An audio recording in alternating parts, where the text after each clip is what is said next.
Le président, veuillez donner le numéro de l'affaire. La greffière d'audience, affaire IT 01 43I, le procureur contre Dragan Obrenović. Le président, je vais demander aux parties de se présenter. L'accusation en premier lieu. Monsieur McCloskey. Monsieur McCloskey, oui, monsieur le président, bonjour. Bonjour, monsieur le conseil de la défense et bonjour, colonel Obrenović. Je m'appelle Peter McCloskey. Je suis ici en compagnie de Dean Manning, le chef des enquêtes dans cette affaire, Mark Blasic, notre assistant juridique, ainsi que notre assistante dans cette affaire. Le président, merci pour l'accusé.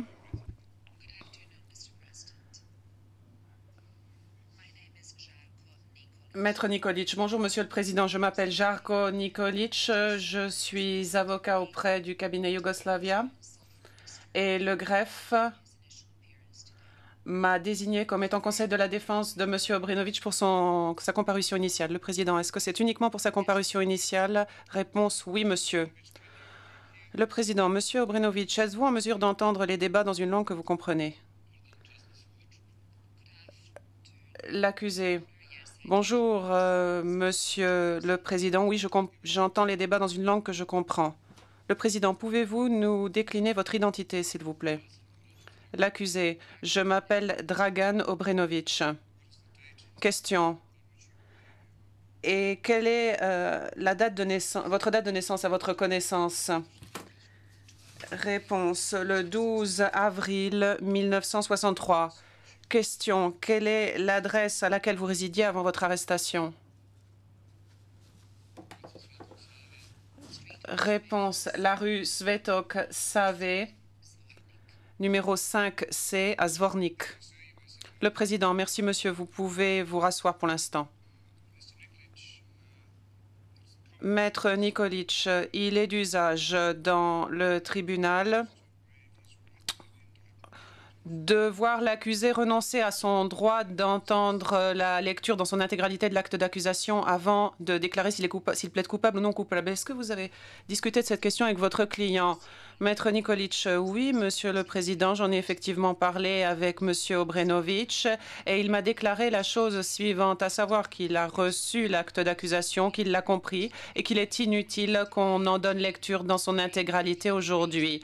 Il accepte que seuls les chefs d'accusation au titre duquel il est accusé lui soient lus pour qu'il se plaide coupable ou non coupable. Le Président, est-ce qu'il comprend bien qu'il doit, dans les 30 jours, dire s'il plaide coupable ou non coupable, mais qu'il peut, s'il le souhaite, décider de plaider aujourd'hui?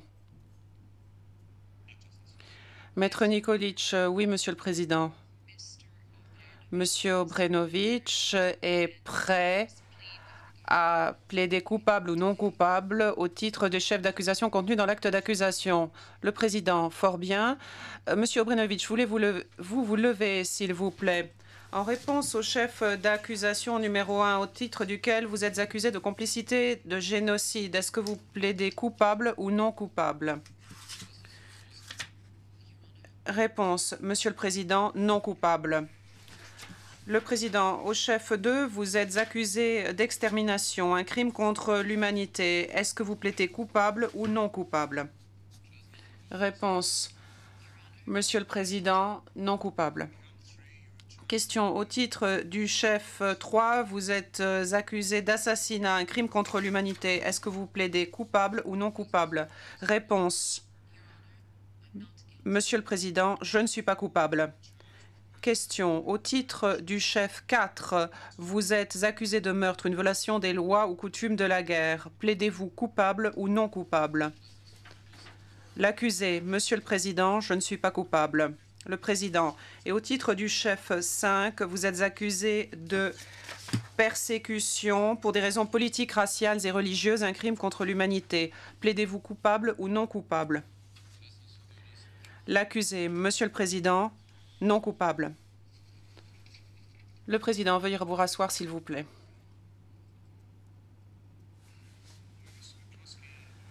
Monsieur McCloskey, êtes-vous en mesure de me dire quelle est la forme qu'avaient les pièces jointes au moment où elles ont été présentées au juge de confirmation? Monsieur McCloskey, Je ne sais pas ce que vous entendez par là, le Président. Est-ce que ces documents étaient expurgés ou non? Monsieur McCloskey, aucun de ces documents n'était expurgé. Le Président, est-ce qu'il va se poser des problèmes en ce qui concerne des mesures de protection pour que vous puissiez respecter les exigences assez strictes de l'article 66A1? Monsieur McCloskey, non, Monsieur le Président. Dans un procès semblable, nous n'avons pas eu de problème parce que nous avons très bien coopéré avec les conseils de la défense. Et si il se passe la même chose en l'espèce, je ne pense pas qu'il y aura de difficultés et qu'on aura besoin de mesures de protection spéciales.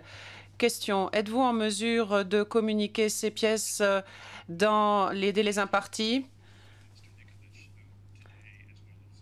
Monsieur McCloskey, oui, Monsieur le Président, j'ai eu la possibilité de parler avec Maître Mikulicz aujourd'hui même avant d'entrer dans le prétoire. Il préférerait ne rien recevoir avant que le colonel Obrenovic n'ait choisi un avocat. Et à ce moment-là, nous serons en mesure de fournir les documents qui sont à notre disposition et qui sont prêts à l'avocat qui représentera l'accusé. Le Président, je pense en effet que c'est la solution la plus raisonnable. Bien entendu, il faudra regarder l'œil sur la montre, si je puis dire. Je vais vous faire une suggestion afin que vous soyez prêts à réagir au moment voulu. Il est bien évident que dans cette affaire, il y aura beaucoup d'éléments de preuve qui seront les mêmes que dans l'affaire contre le général Kirstich. Monsieur McCloskey, en effet, le Président, au terme de l'article 92 bis D, ce qui est trait au compte-rendu d'audience des dépositions dans d'autres affaires. Donc, ces documents peuvent être versés au dossier du moment qu'ils n'ont pas trait à la conduite et aux actes de l'accusé. Je pense que vous souhaiterez en profiter et que l'accusé aussi souhaitera utiliser cet article. Quand ces documents seront communiqués, il sera très utile que la Chambre de première instance dispose d'un bref résumé de ce que l'accusation affirme être prouvée et affirmée par ces dépositions avec les comptes rendus d'audience en question, parce que cela permet de gagner beaucoup de temps. En effet, quand on reçoit des centaines de pages de comptes rendus d'audience d'un autre procès, il n'est pas toujours facile de suivre exactement ce que les conseils de la défense ou les conseils de l'accusation en question essaient de prouver, si je puis dire. Donc, il nous serait très utile d'avoir un petit document, un bref résumé venant de l'accusation sur ce qui est prouvé par cette déposition, ainsi qu'avec référence et indication des lignes appropriées dans ce compte-rendu d'audience. Ça nous permettrait de gagner énormément de temps dans ce procès. Monsieur McCloskey, nous disposons de résumés, comme vous pouvez bien le penser, pour la plupart des témoins que nous allons appeler dans cette affaire. Il s'agit uniquement de nous adapter, en ce qui concerne ce compte-rendu d'audience, d'indiquer les lignes en question. Mais bien entendu, cela dépend du genre de détail, du niveau de détail que vous souhaitez. Le Président, un peu plus que dans les mémoires préalables au procès. C'est que, voyez-vous, j'ai déjà 2 procès à mon actif et nous avons eu de très longs comptes rendus d'audience qui nous ont été communiqués. Alors, soit on passe des nuits entières à les lire, soit on demande à quelqu'un de faire ce travail. Moi, il me semble tout à fait préférable que ce soit quelqu'un d'autre qui le fasse à ma place, à notre place, à nous les juges. Le Président, Monsieur McCloskey, nous sommes en mesure de répondre à votre demande. Le Président, merci. Est-ce qu'il y a d'autres questions que vous souhaitez soulever à ce stade de la procédure? Monsieur McCloskey, non. Le Président. Et vous, Maître Mikulicz, est-ce qu'il y a des questions que vous souhaitez soulever à ce stade de la procédure? Maître Mikulicz. Monsieur le Président, je souhaite simplement vous signaler la chose suivante. J'ai suggéré à Monsieur Obrenovic qu'il engage aussi rapidement que possible un avocat pour le représenter, vu la procédure qui va suivre. Le Président, il est très important, si je puis me permettre d'insister sur ce fait, pour votre client, il est très important que l'accusé choisisse un conseil de la défense aussi rapidement que possible, parce que c'est uniquement de cette manière que les préparatifs du procès pourront démarrer.